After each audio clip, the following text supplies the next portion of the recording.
possible to find accurate painting of Krishna with correct deity proportions. That's true, yeah. You have to look at the paintings from India. Because the deities, there's some Shastra, which I haven't been able to find, I think it's very confidential, that has the exact proportions of Krishna's body and how to make a deity that actually represents how Krishna looks. So I think you have to look at the Indian paintings, or you have to look at photographs of deities. The problem is, usually the photos of deities, they have them all dressed and you can't see the actual bodily proportions. But I think there's a video on how they made the Gaur-Nitai deities at Mayapur, the huge deities that they just installed, and that shows the deities undressed. So you can get an idea from that what the actual proportions are. Okay. A question from Suhas. Uh-huh. What is the purpose of the existence of the jivas in the spiritual world? Is it purely to serve Krishna in the form of our eternal identities? Yeah, Krishna creates the living entities to enjoy with them. Huh? I mean, picture it. If you're God, and there you are, you can do anything. Huh? Are you just going to stay alone? Huh? No. Of course not. Everybody wants to have nice relationships and enjoy pastimes with their friends and stuff like that. And Krishna is just like us, except bigger. So, And only really nice relationships, not any relationships. right, he doesn't want to have just Ordinary. ordinary, yeah, he's God. So his relationships are on the topmost level of artistic perfection.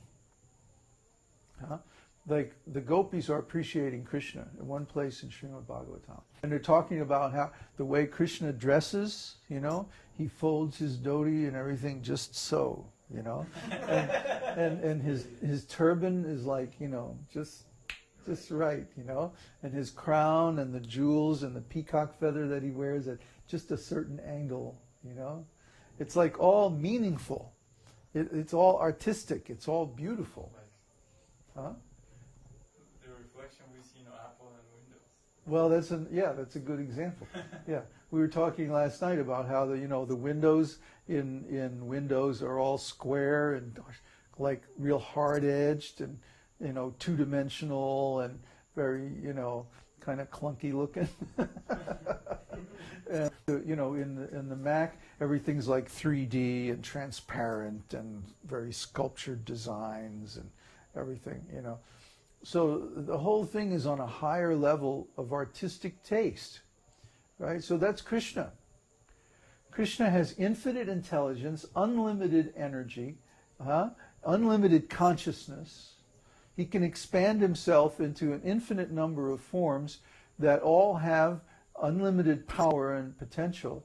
So why would he want to have ordinary relationships or unsatisfying relationships that are like not tasteful? Yeah, really boring. Windows. Who wants a relationship with Windows? Yeah, we don't want to have boring relationships. So you can imagine Krishna doesn't want to have boring relationships either. His relationships are all on the topmost level of artistic beauty, aesthetic beauty. Huh? Whether they're in friendship or servitude or parenthood or conjugal love. All of his relationships are just wonderful and beautiful. Yeah? I've got one question in regards to that. Ah. In this world where we're developing our spiritual consciousness, we practice music or cooking or many different things. So what happens to all those talents when we go to the spiritual world? It's like we forget them, or we start from there, or we become Superman suddenly, and then we know how to do everything perfectly. Well, where do talents come from in this material world? Why does a certain person like music, and a different person likes art, another person likes dancing, another person likes to write? Your eternal identity. It has to do with our eternal identity. These are the things that we prefer to do as service to the Supreme Lord. See? So these are related to our activities in the spiritual world. Just like when I had experience of the spiritual world, I discovered that I'm part of the group that sings for Krishna. We play music and sing for Radha and Krishna's pastimes. You know, so that makes sense that I would be attracted to being a musician in this world. And the closer you get to your actual identity, the more advanced you become in self-realization, the more you realize what your real preferences are, what your real likes and dislikes are. Okay? I mean, it gets so detailed that, like, there are different groups of gopis depending on their emotional style of relationships to Krishna. Like Radharani's, her group is known as the left-wing gopis, and Chandravali's is known as the right-wing gopis, right? And they have a different style. The right-wing gopis are all very submissive and, oh Krishna, whatever you want, and everything like that. And the left-wing gopis are like totally radical. Krishna, you're late again. And look, you have marks on you from other gopis. I'm not going to sleep with you tonight. And then Lalita would get on him. Krishna, you're disrespecting my head. No. And she gets on his case, you know. Yeah. Yeah, this is a different kind of relationship. They love Krishna just as much, but it's expressed in a different style, a different way. So, what? Well, we can think like that because we have a similar mood. But so we should look into ourselves and see, how do I really want to serve Krishna? Or what makes me happy in this world? And how does that relate to Krishna's pastimes in the spiritual world? So the talents, is it useful to develop them here, or we're just going to forget and start again? Oh, of course we should develop them. Just like all the work we're doing with music, trying to find out the original Vedic intervals and style music and everything. You know, this is very valuable because, yes, because it brings us closer to the perfection of Vedic music, right? And this is intrinsic to the soul. You know, yes, it helps us come into awareness of our original identity, because the souls who are doing music in the spiritual world are using all those Vedic principles. So if we learn them now, you know, that brings us closer to that eternal identity. Of course, all the souls in the spiritual world have perfect knowledge. But the closer we can come to that perfect knowledge while we're still here, then the better we realize who we really are.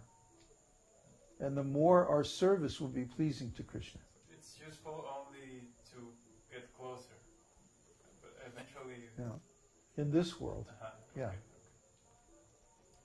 Okay, what's next?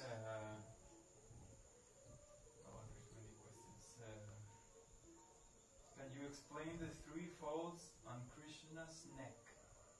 Oh, come on. Okay.